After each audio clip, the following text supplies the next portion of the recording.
Odisha home guard परीक्षार रचना section रु आउ गोटे रचना वृक्षरोपण। तो देखंतु आमे वृक्षरोपण रचना केमिति लेखिबा।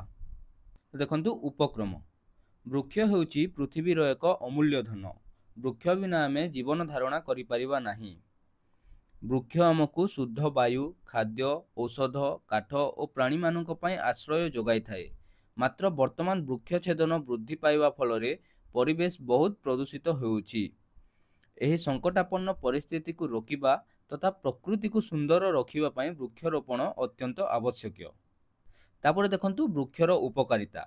पॉइंट नंबर 1 परिवेश सुरक्षा। वृक्ष हेउची आम परिवेशर एक गुरुत्वपूर्ण अंश। यह वायु प्रदूषण ह्रास करी आमको शुद्ध तथा अम्लयान युक्त वायु प्रदान करिथाए। पॉइंट नंबर 2 जलचक्रर संतुलन। वृक्ष वर्षा आकर्षण करी जल संरक्षण करिथाए।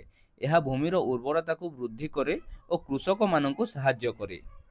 पॉइंट नंबर 3 प्राणी और पक्षी आश्रय। वृक्ष अनेक लोक तथा पशुपक्षी एवं कीटपतंगों पई आश्रय जोगाई थाए। पॉइंट नंबर 4 अर्थनैतिक लाभ। वृक्ष आमको अनेक सुस्वादु फल तथा रोग व्याधि मुक्त होगा पई औषध जोगाई थाए। पॉइंट नंबर 5 जलवायु परिवर्तन रोध। वृक्ष वृद्धि हेले भूमि को उष्णतार रक्षा करि पारिबो एवं जलवायु उपरे धनात्मक प्रभाव पकाई पारिबो। पर देखंतु वृक्षरोपण उद्यम। वृक्षरोपण करिबा एक दूरदृष्टिपूर्ण कार्य। सरकार तथा विभिन्न बेसरकारी संस्था एवं स्कूल कॉलेज छात्र छात्री माने एथिपाई अग्रसर हेबा उचित एवं व्यक्तिगत भाव में आमे मध्य निज आखपाख अंचल रे अधिकरु अधिक वृक्षरोपण करी तार जत्न नेबा उचित। निष्कर्ष बा उपसंहार। वृक्ष ही जीवन। जदि आमे अधिक वृक्ष लगाऊ तेबे आम पृथ्वी अधिक सुंदर एवं जीवन योग्य हेबो। तेणु एही धरा को हरितमय करिबा पई आमे समस्त प्रचेष्टा करिबा उचित। गोटिए वृक्ष गोटिए जीवन एही मंत्र को अनुसरण करी आमे आगको बढ़िबा उचित।